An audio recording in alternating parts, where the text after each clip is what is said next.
All of those things are going to help to regulate the nervous system a little bit better. And we need to be pollinating more of those things into our schedule. But we're not doing that because we're conditioned as a culture that we can do all things for all people at all times. So we just kind of move ourselves off that list because there's just no time for us to take care of ourselves. Welcome to Tried and True with a Dash of Woo, where we blend rock solid tips with a little bit of magic. I'm Renee Bowen, your host, life and business coach, and professional photographer at your service. We are all about getting creative, diving into your business, and playing with manifestation over here. So, are you ready to get inspired and have some fun? Let's dive in. Hey, welcome back to Tried and True with a Dash of Woo. I'm your host, Renee Bowen.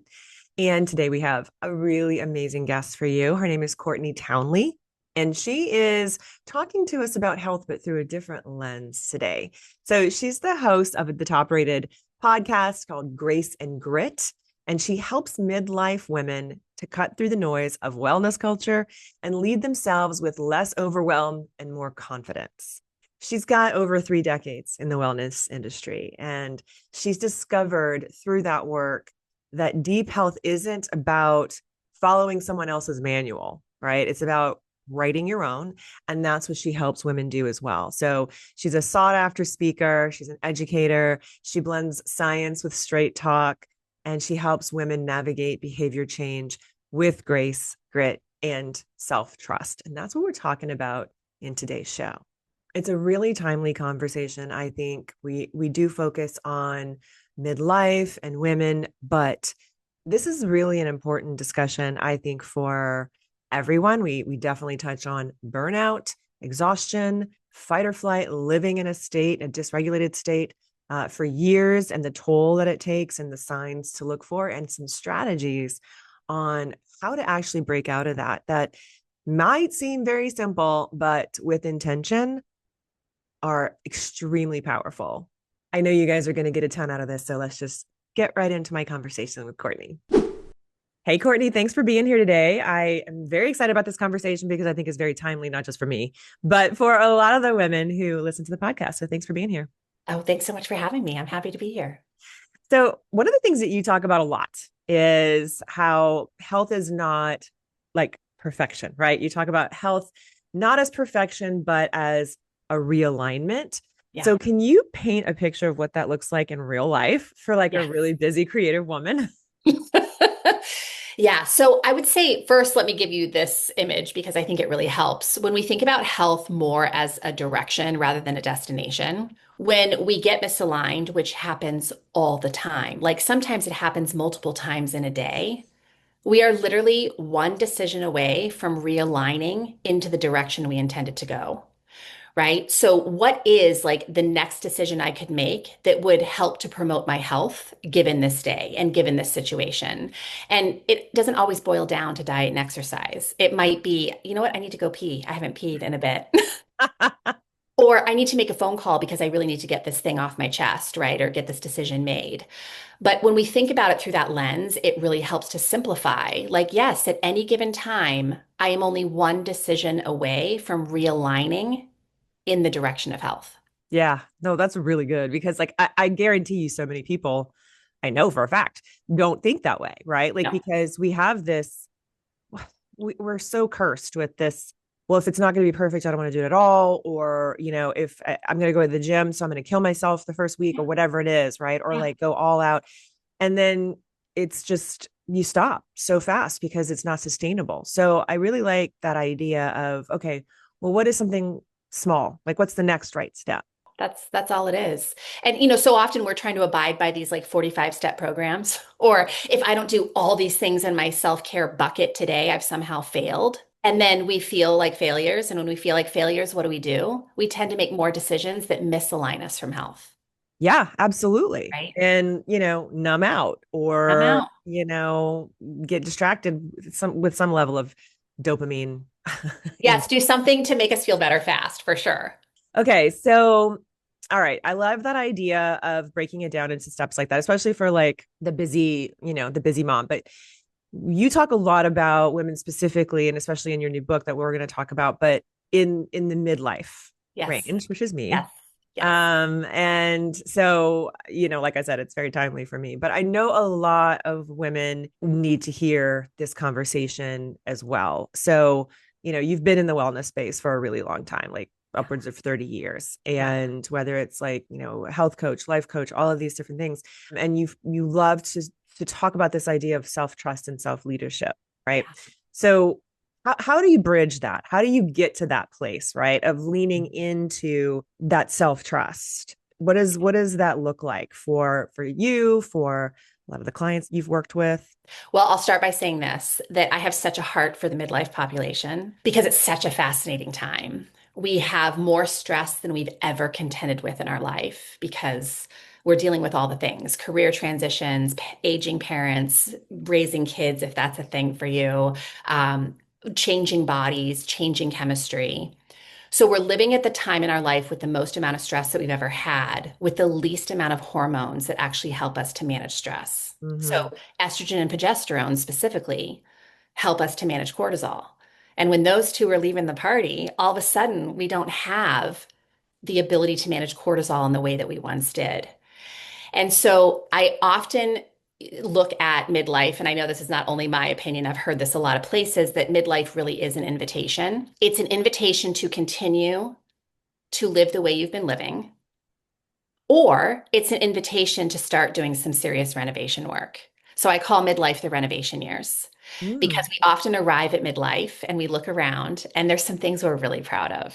Like, I built some really awesome stuff here. Maybe it's family, maybe it's a business. Like, you've done some awesome things. We're also looking around and we see some things that, you know what, this doesn't fit anymore. This maybe never fit. And because my tolerance is also decreasing because of my lack of hormones, that's a beautiful thing. Mm-hmm. Because again, it's a little easier in some ways to say, okay, I need to offload this or I need to change this in order to nourish my life better at this stage. And all of that demands self-trust. Because if we don't trust ourselves to make decisions that are in the best interest of ourselves, we'll never really experience what I call deep health. Deep health is like health cell to soul, right? It's like not just physically being healthy, but mentally, emotionally, relationships, all health in all of those spaces and places. And we have to be able to trust ourselves to make decisions on the regular that help us to move in that direction that I talked about at the very beginning, move us in the direction of health, whatever that is for you. It's so interesting too, because I don't know. I mean, I was definitely, well, I could go in a lot of different directions with this, but basically what I want, what I'm trying to convey is that Yeah. I I have been through a lot of different iterations, right? Like most of us have, especially in our 20s, even teens, like teens, 20s, 30s, 40s. And then now I find myself in my 50s. First of all, I find it easier to trust myself, which is very Mhm. interesting. And, that could be for a lot of reasons, but also I'm thinking about my health in a whole different way than Yeah. I ever have, right? Because like before, like literally before the age of 50, probably. Yeah, pretty much. It's always been about like mainly how more so how I looked than Of how I, course. right? Right. But disguised as that, Yeah. because we Yeah. gaslight ourselves. Sure. And, I'm a product of, I was born in the 70s and teenage in the 80s and all of that. So, we definitely have been programmed by a lot of the things that we consume and see and Yes. hear in our environment and family and all of that.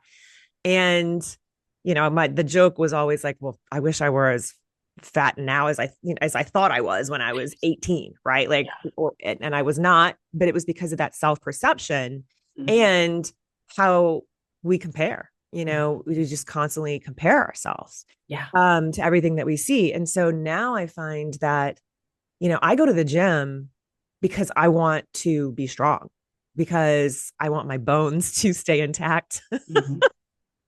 Like I'm just thinking about it in such a different way. And it hit me the other day while I was at the gym. I was like, I hate the gym. Like, I'm going to be honest. Like, Yeah. I really don't love going, right? That's why it's been always hard for me to consistently, I think, stay there. But Yeah. now it's different because I'm doing it from a deeper sense of health. Like, I really do want to live longer. I want to be more active. I don't want to be breaking down in my 60s and 70s. And Yeah. so Do you find that that is the case with a lot of women in midlife? Like we kind of come to this place, whether we're trying to or not, because we're like all the things that are happening, right? Like we're losing the hormones. And so we don't have any like buffer for being nice about Yeah. anything. So that might be a part of it too.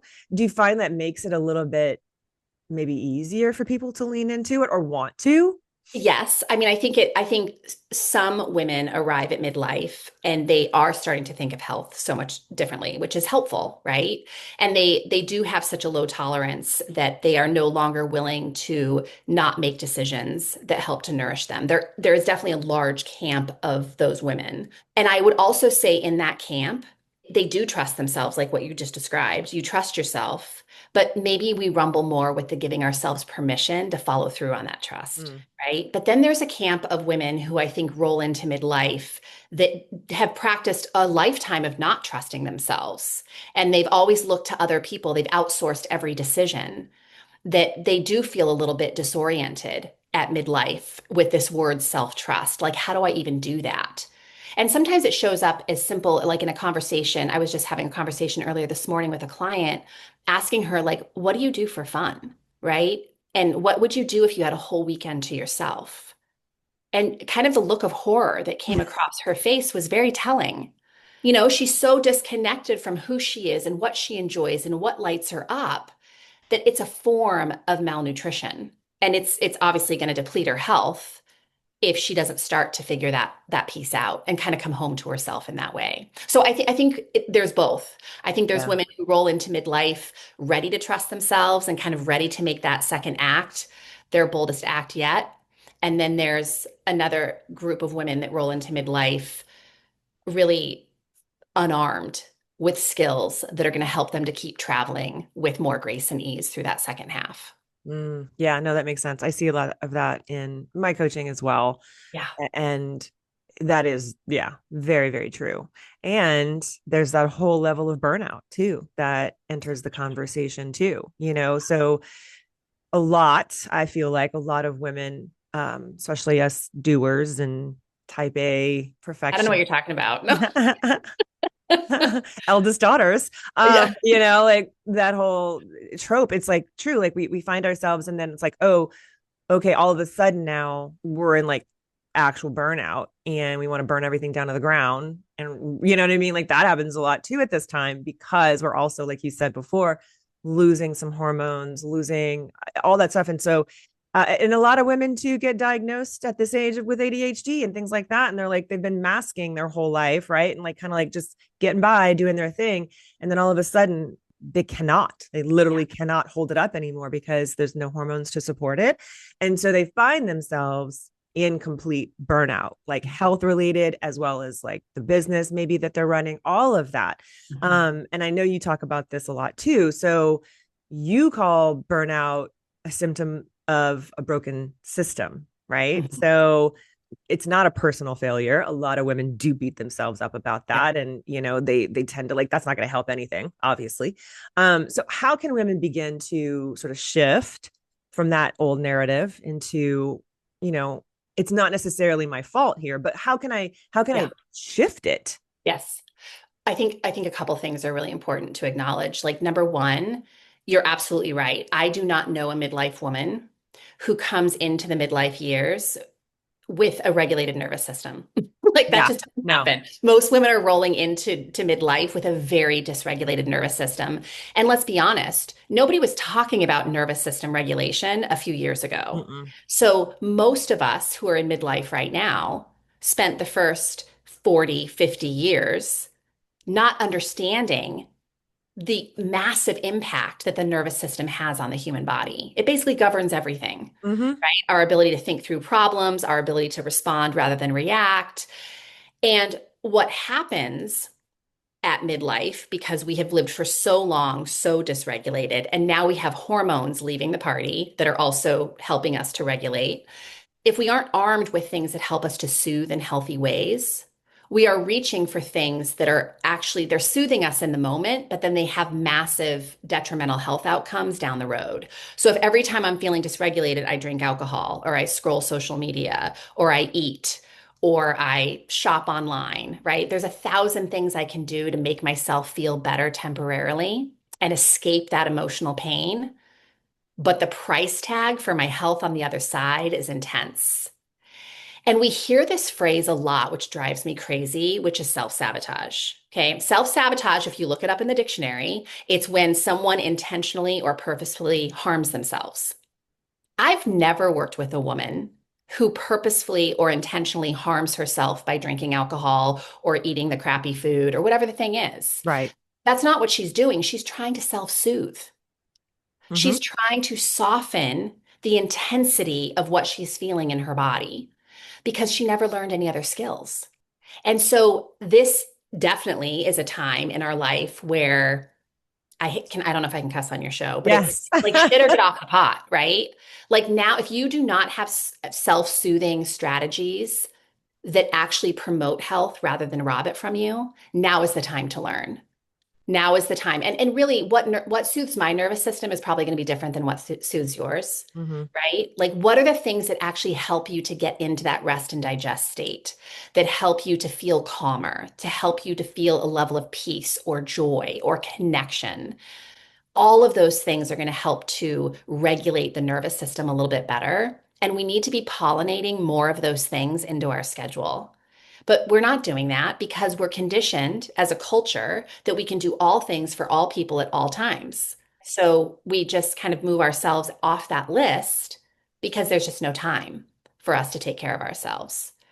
So I think it's a matter of learning strategies that help us to regulate better at midlife, like really beginning a practice of that and also making ourselves a priority, which is so Yeah. hard for someone who's never done it. It's really hard. So It, hard. it, it can be like almost excruciating for some people because, I mean, depending on the level of programming and trauma possibly Yeah. that exists there as well, which is a really big factor because, everybody's got something, whether it's like a big T or little T or whatever, like there's always something in there. And you're right, that whole self-sabotage thing, it's not an intentional thing. It's just your unconscious mind trying to keep you alive and safe, right? It's like, Right. okay, let's go. This is unsafe.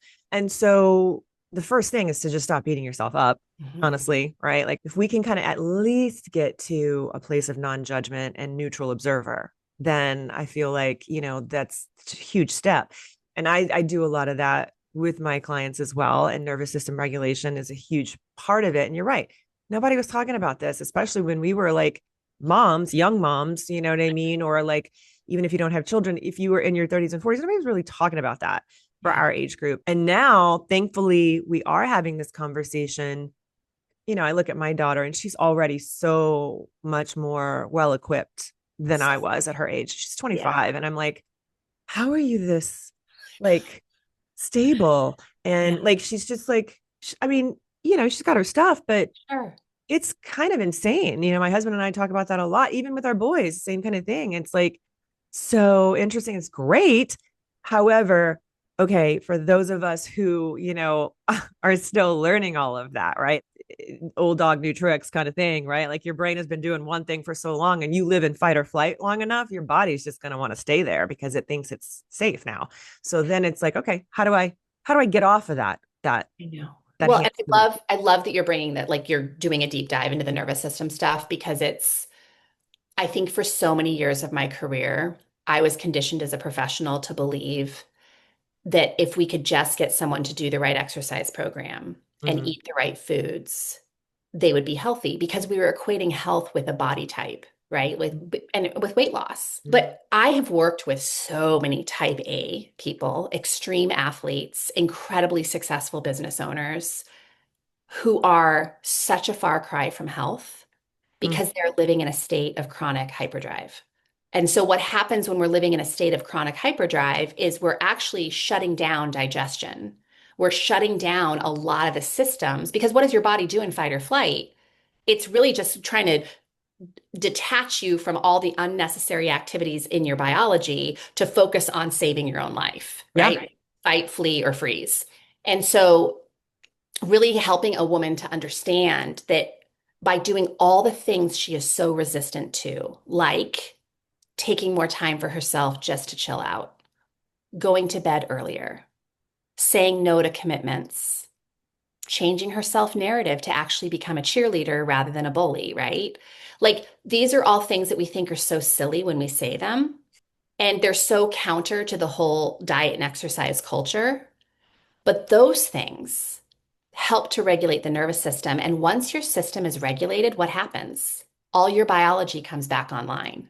Your systems start functioning the way they were designed to function. Lo and behold, you start to have more energy. And all these weird, like symptoms and things you were contending with health wise start to dissipate.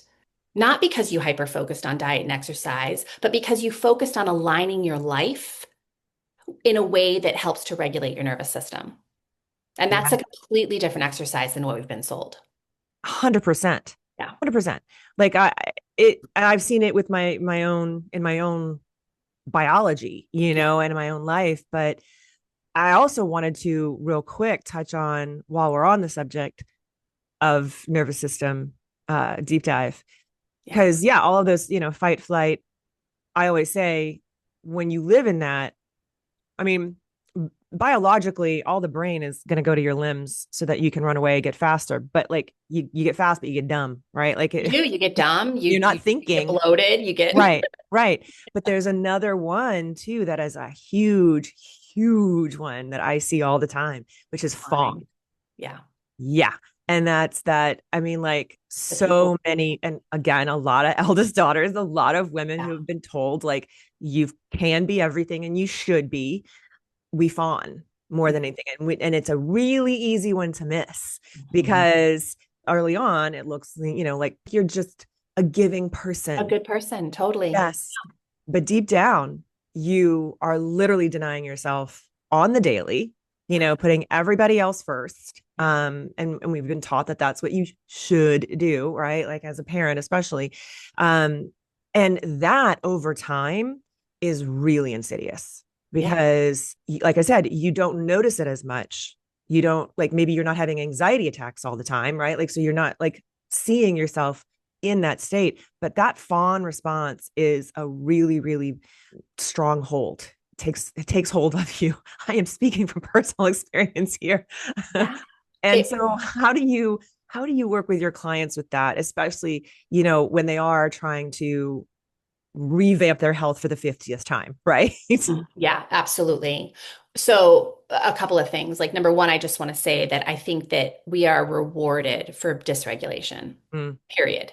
Whether if your dysregulation response is to fight or flee or push or overachieve or fawn or freeze, it's almost like it's more acceptable mhm. than living in a way that regulates your nervous system, right? Oh Like yeah. that's almost demonized because it's like you're late, you must be lazy if you don't want to work 24 hours a day, Hmm. right? You don't want to work through the weekends. You must not be a hustler, right? You must not be serious about what you're really passionate about. Like we hear these messages all the time.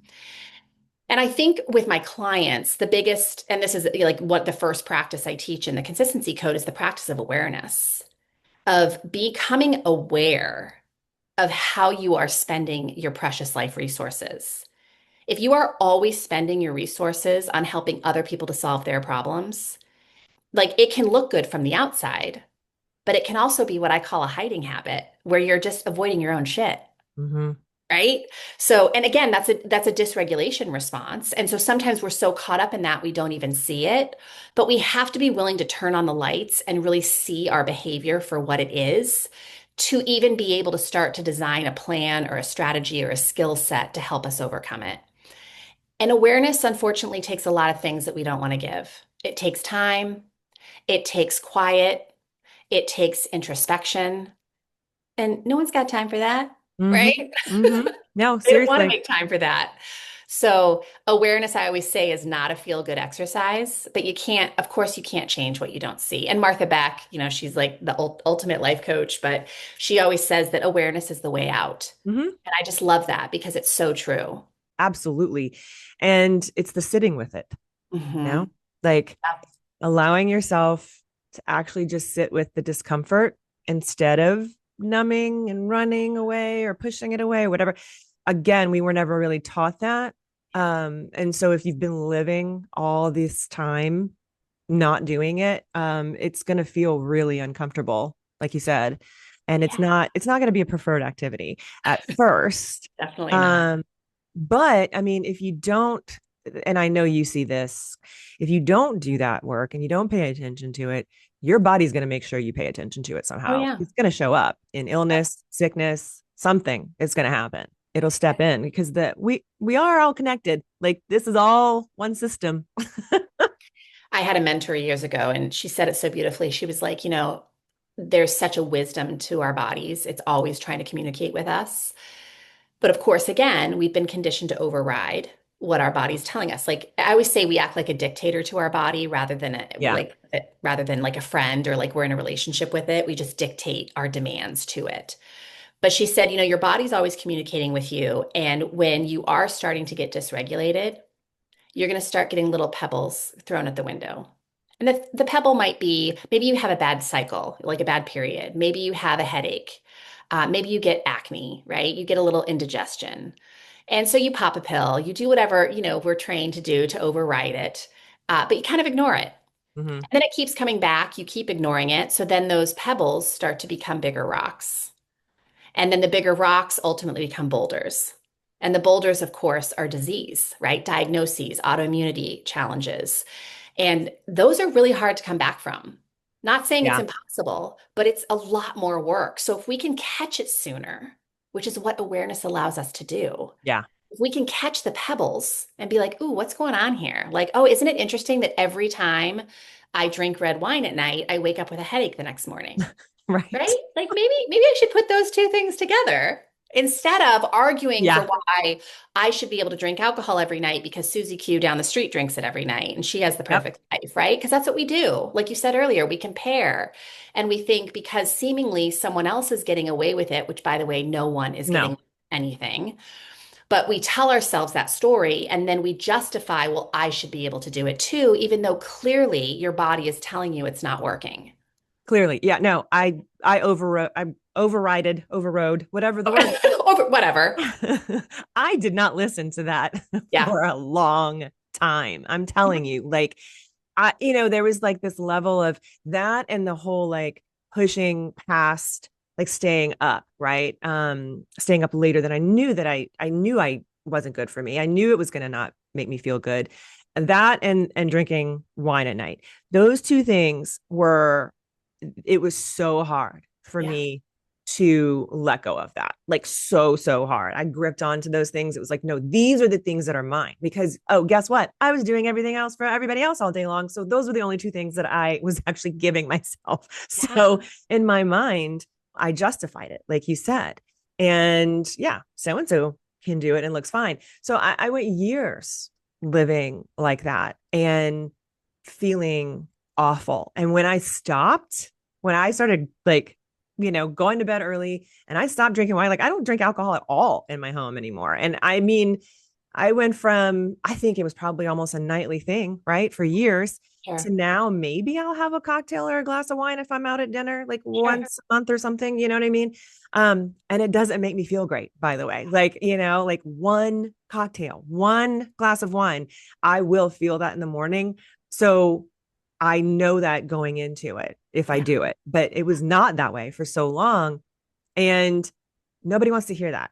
It's not fun. That's not something that like, it's like, oh, you're taking away all the only thing that is mine. Right. So how do you, I know the awareness part is like really, really big key, but what does it take, right, for people to Well, make that change that you've seen? you're not gonna like my answer, but it's the answer. Everyone has to hit the brick wall at a different intensity. Hmm. I've had clients, I'm sure you have too, where they do something that isn't serving their health like one or two times. They feel like hell and they're like, oh, I'm never doing that again. Hmm. That's a rare breed, by the way. That's not most people. Most people, do you remember the movie Parenthood from way Oh back in yeah. the day? And the kid had the bucket on his head and he kept running at the Yes. wall.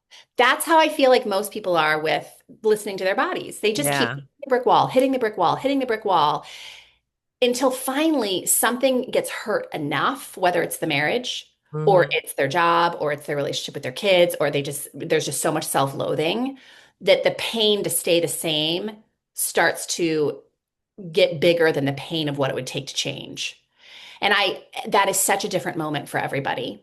And I wish there was a formula because, man, we could save so many people needless suffering.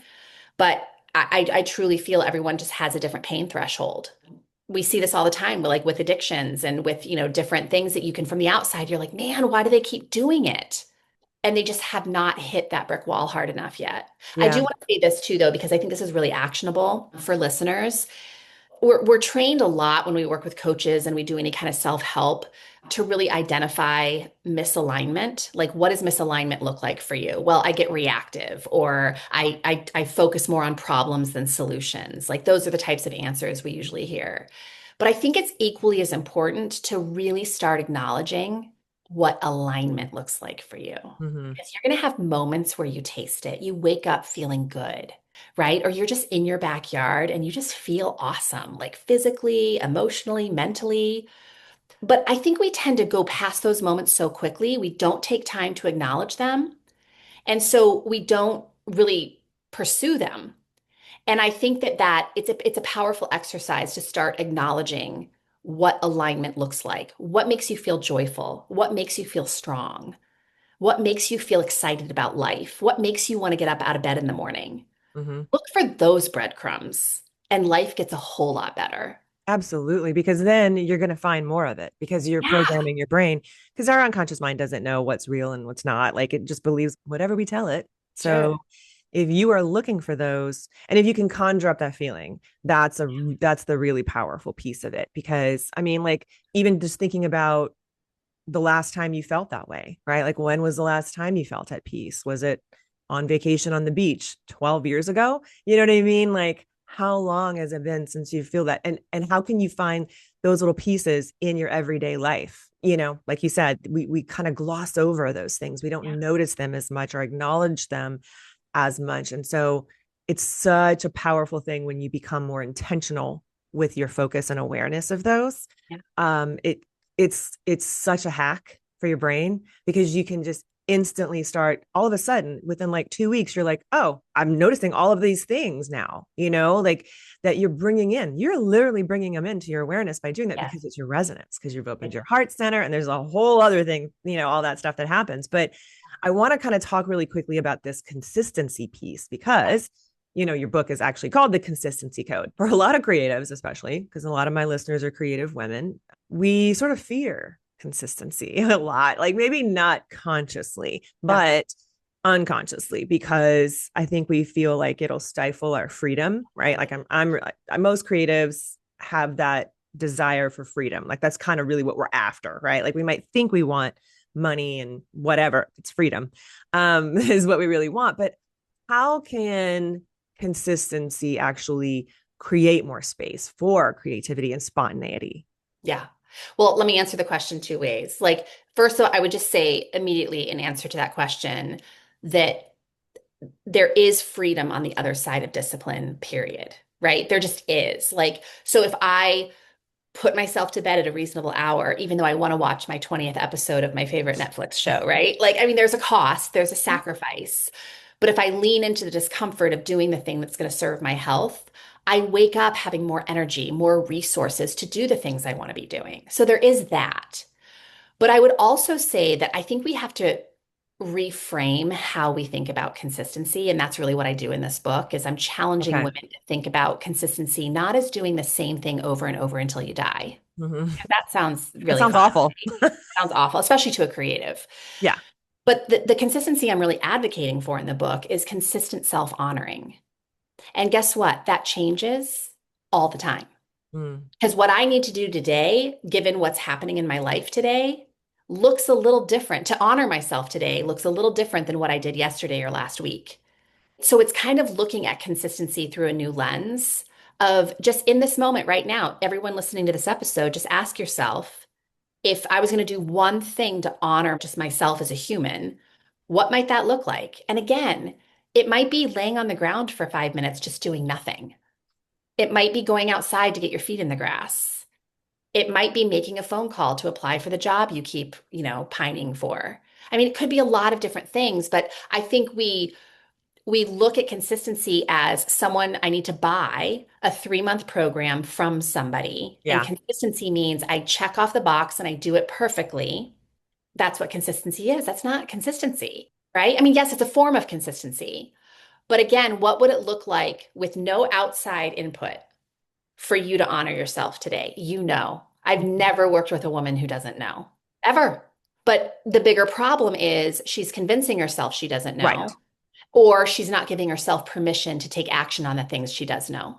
Exactly. And most of the time it's because she's too exhausted Yeah. from all the other things, right? To like Or she's worried have about being time, judged or people right? not liking her because it's going to usually self-honoring inconveniences someone else. Absolutely. It just does. It's a really, that's why it's so tough to break Yeah. that especially that people pleasing Yeah. thing. It is deep, like It really, really is. deep for so many women.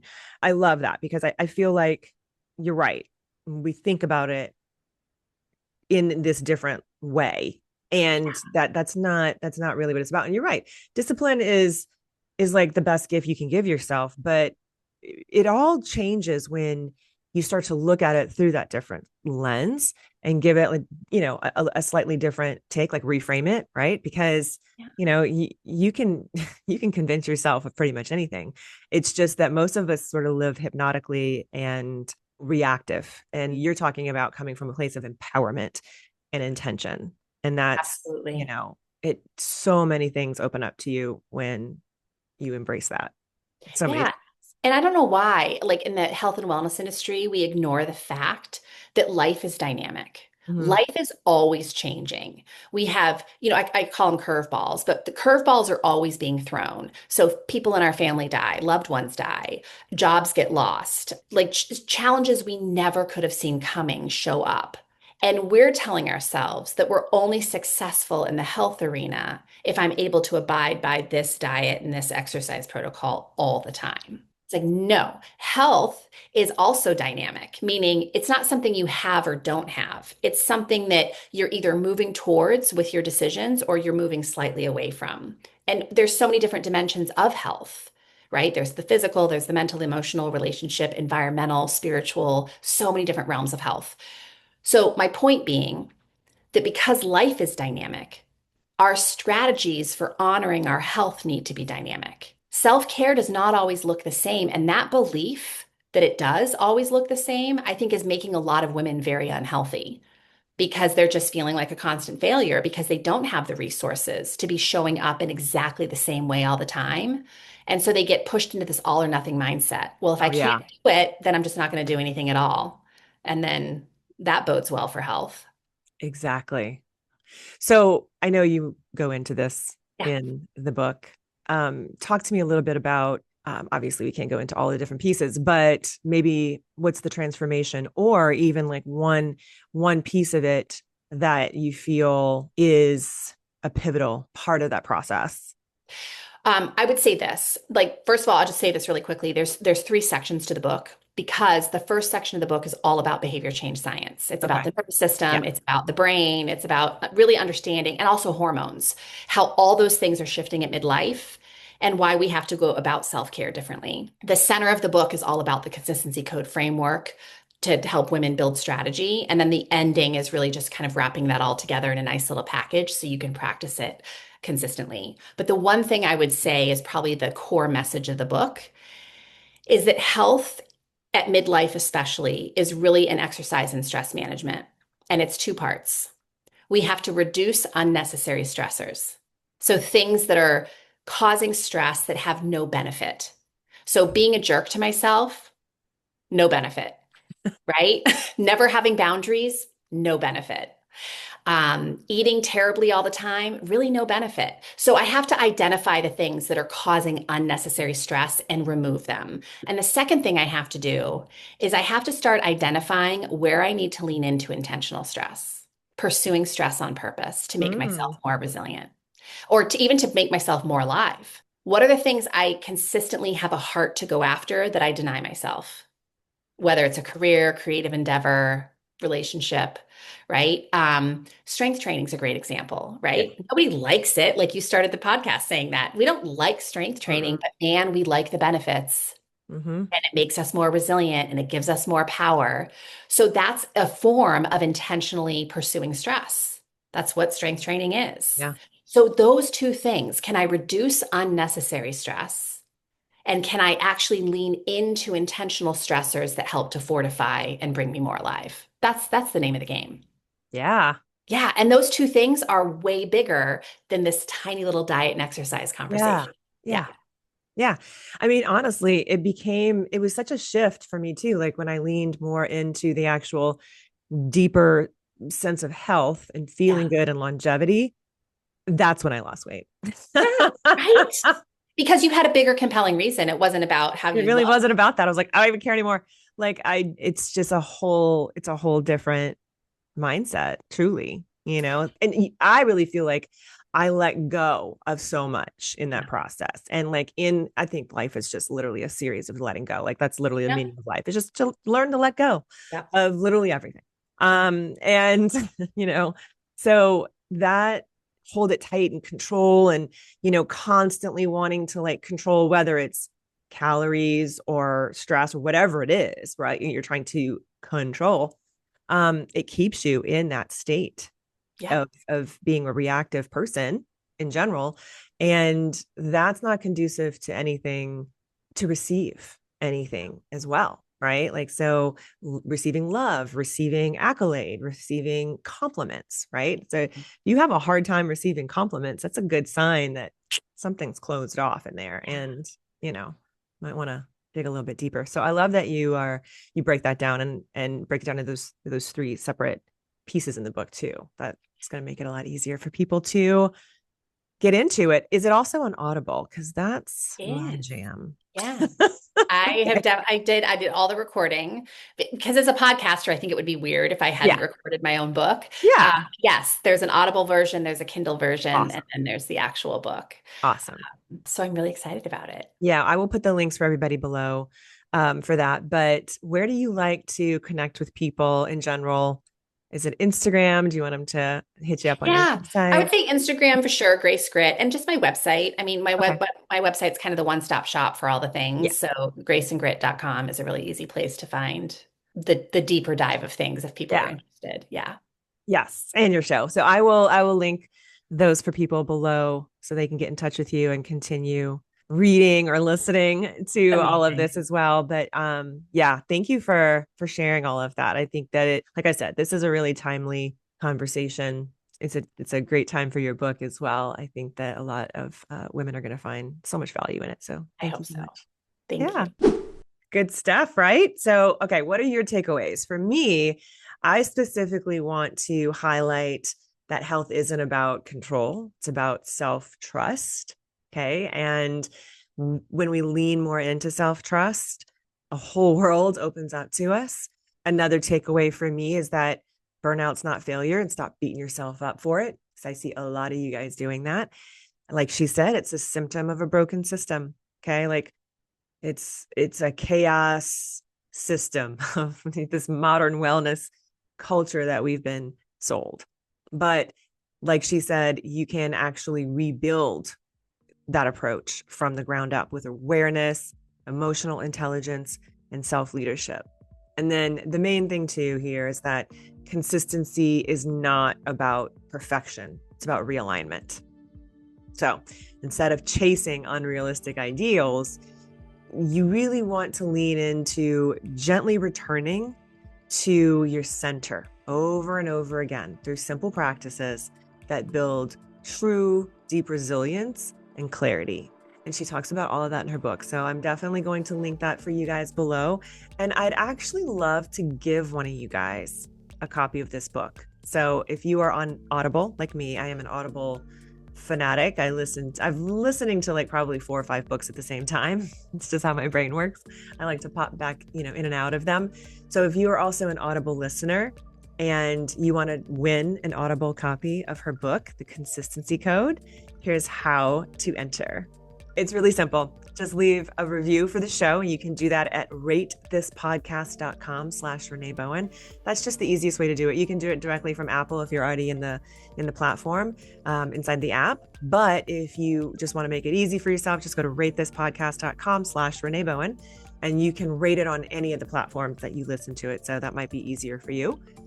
So go ahead and do that. And then please send me a screenshot that you did leave a review. You can do that, Renee at reneebowen.com, and then share it to your story. Share about this episode on your story on Instagram and tag me. So those 3 steps, and you will be entered to win a copy of this book. And I know you guys are going to love it. So regardless, grab a copy, listen to it, read it, however you like to consume books. And also go ahead and connect with Courtney at the links below. And remember, you don't have to climb the entire mountain today, okay? You can take it one step at a time. I talk about this all the time in my coaching. We talk a lot about what's the next right step, right? So whether we're talking about a health journey or we're talking about your self-development in general or building your business, a lot of people come to me for various different reasons for coaching. But one of the reasons why I am a certified life coach is because it usually always kind of comes back to some of these themes. And unless we are working at that deeper level and making those changes, the strategies that we put in place for your business are just not going to stick. So I want you to be thinking about breaking the big things into smaller steps. What is the next right step? What's something that you can do right now? Something actionable, small, but meaningful. If you do it with intention, it's going to make a huge impact, I promise. And that's how you build that consistency. It's how you build your own self-trust and confidence. It's in the action. You can think about it all day long, but you actually have to take a step in the direction. As always, I am happy to chat with you if you need help with any of this. I do have a couple spots open for one-on-one coaching. You can grab a call with me. We just hop on a quick chat, see if we're a good fit to work together. And the link for that is below as well. So grab a call, let's chat, let's see what's going on. I will let you know if I can help. And if I can't, I'm going to point you in a direction that I think will serve you better.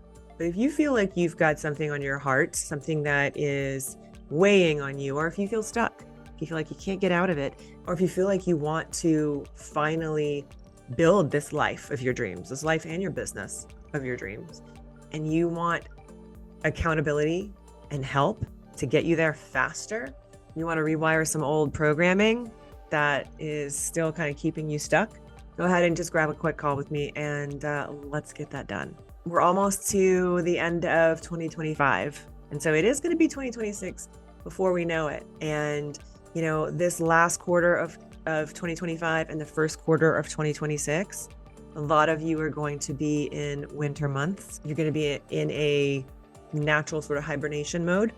It's a great time to work on this kind of stuff. So you guys have a great rest of your week. Talk to you soon. Love you. Bye.